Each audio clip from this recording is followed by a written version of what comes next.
મારા હાસ્યપ્રિય શ્રોતાઓને વસંત પરેશના હાસ્યસભર નમસ્કાર. ગામડિયા ભણેલાને મૂંઝવી દો. હમણાં હવે ગામડામાં ગયો તો મારે કાર્યક્રમ હતો, હું બેઠો હતો તો એક મોટી મને અદા મોટી એટલે 50-60 વર્ષ નથી, તેની બહુ ક્યાંક બહાર ગામ ગઈ છે ને કાગળ આવ્યો છે તો મને કે વાંચી દો ને. એટલે તમે તો શહેરના છો, ભણેલા છો. મેં કીધું હા તો લાવો, તો સારું કામ હતું. હું તો બેઠો દાદાની બાજુમાં, પોસ્ટ કાર્ડ લઈને જ્યાં હું વાંચવા જાઉં ને તો દાદાએ મારા 2 કાનમાં આંગળી ગુચકાવી દીધી. મેં કીધું દાદા શું કરો છો? મને કે મારી વહુનો કાગળ તું સાંભળી મને ન હાલે.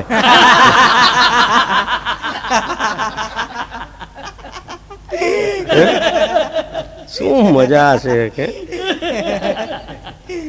એની ક્યાં વાત કરો છો? હમણાં એક સિંહના લગ્ન ન થાય, આપણે થાય એમ સિંહના લગ્ન થતા હતા. કહું તો સિંહમાં તો કે બધા સિંહના ટોળા એકદમ સિંહ બધા નાચા નાચ થયા હતા. એમાં વચમાં ઊંદેડો ડિસ્કો કરે, ઢીંચે ટેટડ.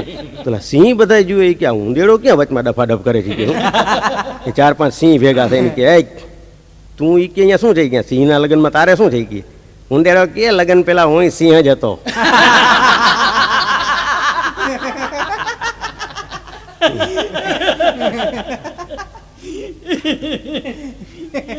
એટલે હવે તો બધું આ સિરિયલોનું આવેલું છે. સાસ બી કભી બહુ છીન, સસરા બી કભી જમાઈ થાન, આવી જ રાખશે આમ બધું. શું બાપ બી કભી દીકરા થાન, માં બી કભી દીકરી છીન. પબ્લિક જુએ છે ને બધા હાલે છે. આ ઉપાડા લીધા સાસ બી કભી બહુ છી.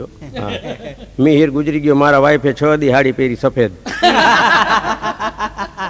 હા, એ તો હવે બોલો એ અમુક સિરિયલો છે ને, એ તો ઘર ઘર કી કહાની, આગલા ઘરની કહાની શું કાઢે. એ તો હવે બપોરે ને સાંજના ગમે તે દેખાડવા માંડ્યા છે. બોલો, મારા વાઈફને મેં કીધું હવે કાલ રાતે તો તે જોઈ હતી, હવે અત્યારે ન જો તો ન હાલે. મને કે એમાં છેલ્લે જો મિહિર પછી આમ બહાર જાય છે ને ખબર છે, અંદર કે ઓલી રસોડામાં જાય છે. મેં કીધું ઈ તો કે ઈ તાણે મારે જરાક દાળ બળતી હતી. એટલે એ એટલો કટકો જો આટ વરી પાછી પહેલેથી જોઈએ. અમારી જિંદગી આખી બરી ગઈ, તારી દાળ ગઈ તેલ પીવા. કારણ કે આપણે ક્રિકેટ મેચ ને એવું જોવું હોય. નાનું ટીવી લઈ આવી દીધું મને કે આ તમે રવેશમાં બેઠા બેઠા જોજો ક્રિકેટ મેચ. હવે આપણે આવું નાનકડું ટીવી દીધું છે, હવે એમાં ઓલા લાંબા હરખા આવતા નથી. પણ હવે એવું છે ને બધું પ્રેમ કર્યો તો ભાઈ, પ્રેમની વાત લીધી ને મને એક વાત વચ્ચે યાદ આવી ગયો. પ્રેમમાં કોઈ દી ટપાલ તો લખવી જ નહીં, નક્કી કરી લીધું. મારા એક મિત્રના બિચારાને પ્રેમ થઈ ગયો તો, એની પ્રેમિકા હતી અમેરિકા. રોજ ટપાલ લખે જવા દે, રોજ ટપાલ લખે જવા દે. સરવાળે પોસ્ટમેન પૈણી ગયો. કારણ કે જાજી વાર મળવા પોસ્ટમેન જતો હતો. અહીંથી ટપાલ લખે ને ઓલો દેવા જાય. હમણાં સુધી 2 ભેગા થઈને વાંચતા હતા આની ટપાલ. તેથી એક વાત નક્કી કરી લીધી, રૂબરૂ મળી આવું. બાકી આ ભલે ગાડી ભાડાનો ખર્ચ થાય, બાકી આ ટપાલને ધંધો તો કરવો જ નહીં. હા, હમણાં એક છોકરો, અત્યારે તો મોડર્ન જમાનો છે, up to date blue pant પહેર્યું ને ચટાપટા વાળો કેસરી કલરનો બુસ્કોટ ને માથે ટોપી ને, એનો બાપ કે હારા કપડા પહેર મોવાલી જેવો લાગાસ. તમને ના ખબર પડે અત્યારે મોડર્ન જમાનો છે. છોકરો વયો ગયો. રસ્તામાં એના કાકા આમાં મળ્યા. અરે દીકરા કઈ બાજુ? તો કે કાકા બજારમાં જાઉં છું ફરવાય. કે બહુ સરસ લાગે તો, અસલ તારા બાપ જેવો જ લાગે.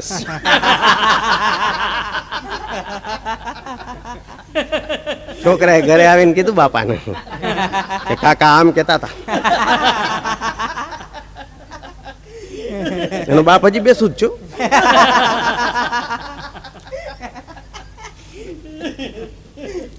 બાળકમાં જબરજસ્ત તર્ક બુદ્ધિ હોય. હું અવારનવાર કાર્યક્રમમાં કહું છું.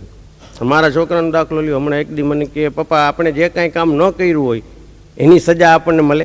મેં કીધું એ તો દીકરા ન જ મળે ને. આપણું જે વાંક ન હોય ને આપણું કાંઈ ન હોય તો આપણને સજા ના મળવી જોઈએ. મને કે અન્યાય કહેવાય ને? 100% કહેવાય. શું? મને કે મને અન્યાય થયો છે. કેમ? મેં કાંઈ કામ નથી કર્યું તો મને કાંઈ ન થવું જોઈએ ને. હા, શું તે નથી કર્યું? મને કે મેં લેસન નથી કર્યું.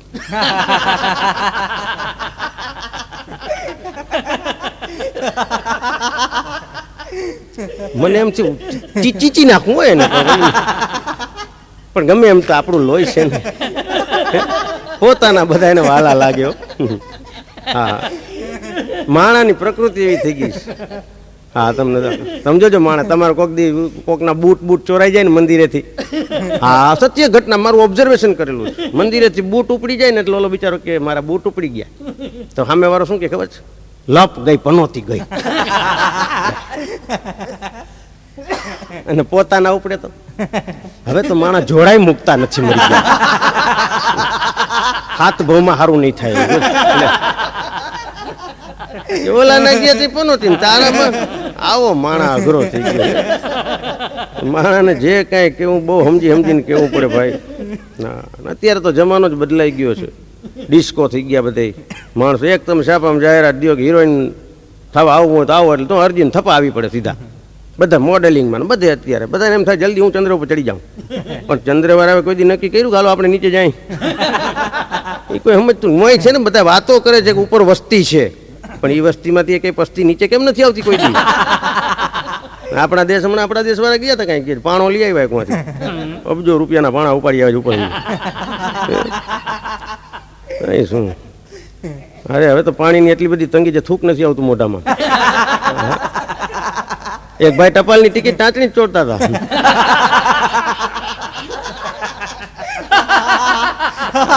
કાઠિયાવાડનો શું એટલે આવી એક પાણીની વાત આવે તો ચલાવી લેજો. શું અમારે પાણીની એવી તકલીફ છે, એક ડોલમાંથી આખું કુટુંબ નાય છે. જરાક ફીણ રહી ગયું કે હવે કાલ ધોજે નીકળ. એક છોકરીને હમણાં ઇન્ટરવ્યુ આવ્યો છે ફિલ્મમાં હિરોઈન થવા માટે. તો હિરોઈન થવું એટલે બધું ટેસ્ટ લે ને એની પરીક્ષાઓ લે ને બધું પૂછે.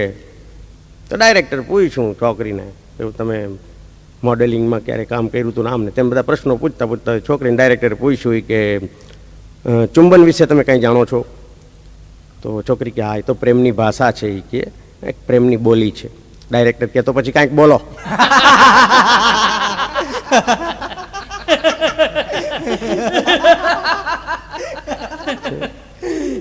મજા હશે. એક ભાઈ તો મને ડોક્ટર પાસે બેઠા હતા, આમ બૂચો કરીને બેઠેલા હતા. હું ગયો બરાબર, બજર ઊંઘતા હતા. મેં કીધું શું કરો છો? મને કે બજર ઊંઘું છું. મેં કીધું એ તો હું જોઉં છું, પણ અહીંયા શું કરો ડૉક્ટરની? શું? મને કે હું તો અહીંયા 3.5 વર્ષથી દવા લઉં છું. મેં કીધું કાંઈ ફેર પડ્યો? તો કે નથી પડતો એટલે તો ડૉક્ટરને કહું છું આજ બિલ મને દેવા હાટું બોલાવ્યો છે. તો મેં કીધું દીધું બિલ? તો કે હા મને દીધું. એટલે મેં એને પાછું દીધું. મેં એને એમ કીધું કે બિલ સીધું શમશાને મોકલાવજો. કારણ કે હું અહીંયા જ રહું છું, એટલે શું છે કે તારે ખોટી મગજમારી, તારી વાંહે રહીને અહીંયા જ જવાનું છે, મને ખબર છે. આ ડૉક્ટરની વાત લીધી, એકાદ વાત લઈ લો. ડૉક્ટરમાં અઘરા આવે છે. હા, એવા સવાલ કરવાવાળા આવે કે મૂંઝવી દઈએ ડૉક્ટરને. શું અમારે ડૉક્ટર દિનેશભાઈ ભટ્ટ છે, મારા ફેમિલી ડૉક્ટર છે. હું એકવાર બેઠેલો ને એક દર્દી આવ્યો કે સાહેબ જરાક જુઓ તો, કંઈ ખબર નથી પડતી, આમ ટેન્શન થઈ ગયું છે, પેટમાં કંઈ મજા નથી આવતી આમ તેમ. એટલે ડૉક્ટર સ્ટેથોસ્કોપ મૂક્યું, વ્યવસ્થિત તપાસ કરી આમ તેમ, ને કે કાંઈ ચિંતા જેવું નથી, આંતરડામાં સોજો છે અને સરસ થઈ જશે, દવા લખી આપું છું, કંઈ નથી, એક 50 રૂપિયા આપવાના છે. ઓલા ભાઈ કે 50 તો સાહેબ નથી. 50 નથી સાહેબ? કે કંઈ વાંધો નહીં, 40 આપી દો. કારણ કે ડૉક્ટર માયાળું છે પહેલેથી. તો 30 રૂપિયા આપી દો ચાલો. બોલો કે સાહેબ 30 નથી. સાહેબ કે 10 છે? 10? તો કે ના 10 નહીં નીકળે સાહેબ. એનું કારણ શું છે? સાહેબ કે હવે 5 તો હશે જ, હું માનું ત્યાં સુધી. શું કે નથી? નકર સાહેબ નો ના પાડું. સાહેબ કે કાંઈ વાંધો નહીં, કાંઈ જોતું નથી, પણ બીજી વખત ધ્યાન રાખવાનું, બહાર વાંચીને આવવાનું કે મારી ફી કેટલી છે, આ રીતે. ચાલો કાંઈ વાંધો નહીં, જતા રહો. શું પેલા ભાઈ વળી જતા કહે એમ સાહેબ તમે વાત ના કરો, તબિયતની વાત આવે ને પછી આપણે પૈસા આમ નથી જોતા હોય, તમને કહી દઉં.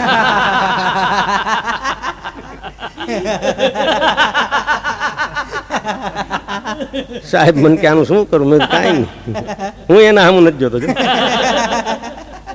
હા, મજા હશે. હા, ડૉક્ટર અમુક સારી સલાહ દો.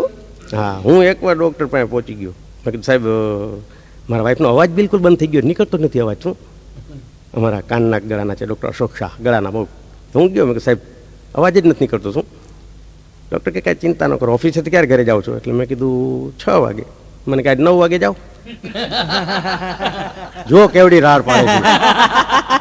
હકીકત હું 8:45 ગયો તો આવડી આવી.